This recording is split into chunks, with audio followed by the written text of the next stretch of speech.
All right, so we are looking at inequalities. We just have two slides here. We're going to go over some problems. The new piece of it is the interval notation that you've probably not seen before. So I'll show you how to do that once we get there. So we're going to solve all of our problems today and in the next section. Find your answer and then graph it on a number line. Okay, so looking at this first one, it says x plus 6 is less than 14. So what are we going to do to solve for x? All you do is move the 6 over. X is less than 8. Okay, now we have to put this on a number line. Here are my requirements that I want to see when it comes to the test. Okay, you draw your number line. Okay, I want to see 0 every single time, no matter what. Okay, so always plot 0 somewhere on there. It doesn't have to be in the middle. Okay, and then you're going to plot the other points in the appropriate location. We only have 1 point, so you can put it any distance away, but when you have 2 points to plot, which we're going to learn in the next section, make sure that they're appropriately spaced. Okay, so we have to graph this less than sign right here. Do you think I'm going to have an open circle or a filled in circle? Yes, this is going to be an open circle on 8. And if it's less than 8, should I shade to the left or to the right? Where are the numbers less than 8? These are less than 8. So you can either shade in this line like this, or you can just draw the curved arrow like I did up above. Either one is fine. I know what direction you're shading. Okay, so I'm looking for both the answer here, the picture, and then here's the interval notation. Okay, we're going to use interval notation all year. Think of it like a scanner. Okay, so we have this scanner and we're going to always scan left to right. This arrow is forever pointing to the left, right? Okay, that's negative infinity. Okay, so it starts with negative infinity and it's going to go all the way up to what? 8. It stops right here at 8 and we're going to have a parenthesis. Okay, the parenthesis means we don't include the 8, it's everything up to 8. Okay, I'll show you what the difference is on the next one. Okay, so I'm looking for this on the test. What do we do on this one to solve for y? Okay, divide by -5. What's the one thing we have to remember with inequalities? If you multiply or divide by a negative, we do what? We have to flip the inequality to face the other direction. Okay, so now this turns into less than or equal to 7. Only when you multiply or divide by a negative, not when you add or subtract. All right, so let's get this number line. We got 0, we have 7. Open or closed circle? This one, because it's or equal to, we can include 7 as one of our answers, so we fill this in. Okay, which way are we shading? What is this symbol? Do you remember the easy way to remember if this is less than or greater than? This kind of looks like an L. It's less than, L for less than. The other way is a backwards L, so that's not an L. Okay, so less than 7. Where are the values less than 7? To the left. Okay, so interval notation. We scan from the left to the right. What's on the left? Negative infinity. Up to stops at 7. Now we want to include 7 in our interval, so we're going to change this one to a square bracket. The infinities, whether it's negative or positive, is never going to be a square bracket. Those are always round. Okay, because infinity is not a number. Questions? Okay. Let's look at this one then.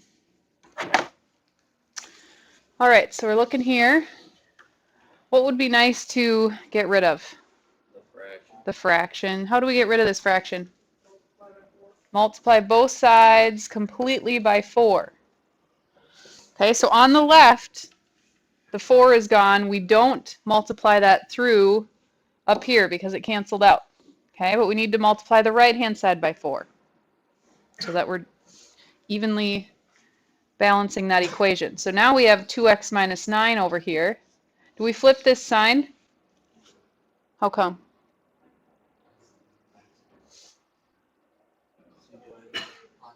Yeah, it's a positive number. It's positive 4 you're multiplying by. It's only a negative number that you multiply or divide by where you would flip that. Okay, what's on the right side now? 4x plus 8. Good. Now these problems, the inequalities, it's wise if you keep your variable on the left. Okay, kids tend to make less mistakes if they always bring the variable to the left side. Okay, so let's do that. We'll move the 4x over here.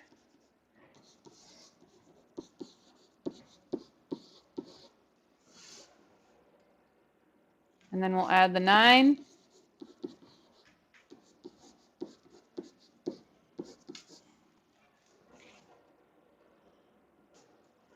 And divide. Now we divided by a negative, so we do have to flip this. And what is this? 8.5? So now we need our number line and interval notation from this. So we got our number line. Pretend that's a straight line. We have 0 here, and we have 8.5 right here. Okay, is this filled in or open? Okay, just so we are fully understanding this, what tells you that it's filled in? Yeah, this line right here, this or equal to, anytime you see that, you need to have a filled in circle. Now, what is this? Greater than or less than? This is greater than. It doesn't look like an L. It's backwards. Question?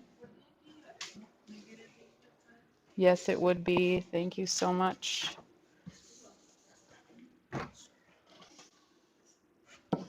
She was brave enough to raise her hand and tell me I was wrong. That's good. Okay. So closed, right? You told me this is greater than. So which way are we going to go?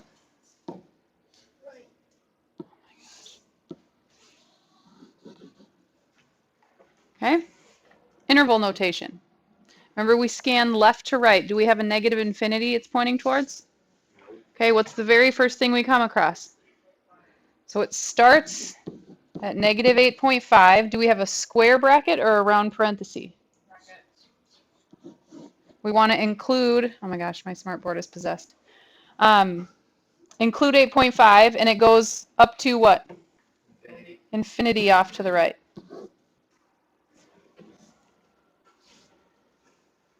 Questions? Yep. The brackets are anytime you have a filled in circle or this line underneath. Good question. Otherwise, it's a round parenthesis. A good way to remember it is if you have more ink right here, like we used more ink to draw this, we need more ink to fill that in. Okay? All right, one slide left. So we're going to change this sentence into an inequality. 10 less than the product of 2 and a number is at least 14. Okay, so we have 10 less than something. So how would we write that? 2x minus 10. Okay. So this is product of 2 and a number, that's 2x, and 10 less than that would look like this, is at least 14. Okay, so we have to think about what direction this is going to go. Okay, this is hard for some kids, so we're going to talk through it a little bit. I know people have suggestions or thoughts, but we're going to think about this. So on the left, this 2x minus 10 has to be at least 14. So what values could be on the left? 15, 16, 17, 18. Those are at least 14, right? So what direction should this inequality face? It should be eating the bigger side. Okay, so greater than, is there a line underneath? Yes, because it's at least 14, so it's 14 or bigger. Okay, now solve it. Let's move this. Add 10.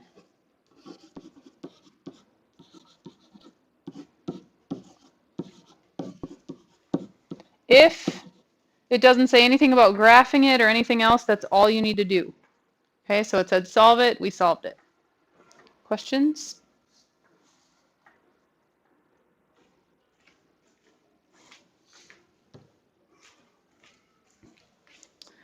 Okay, one more. So, like I said, it's always good to bring the variables to the left.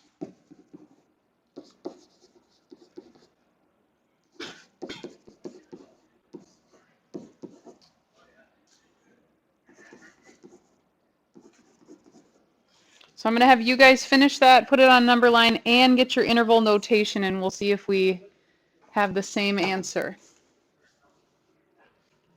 It's the interval notation that I want to make sure that we're really understanding. So this is your chance to try it once here before the homework.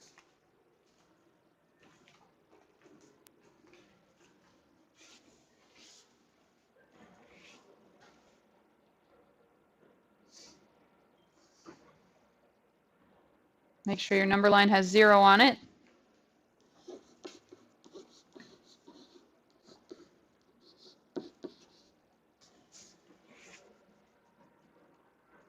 Make sure your arrow is pointing in the correct direction.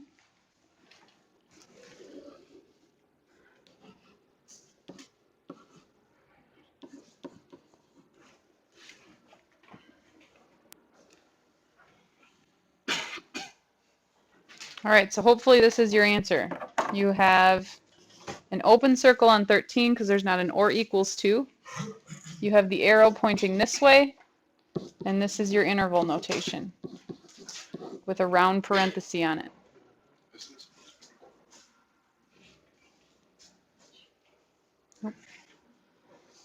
Questions?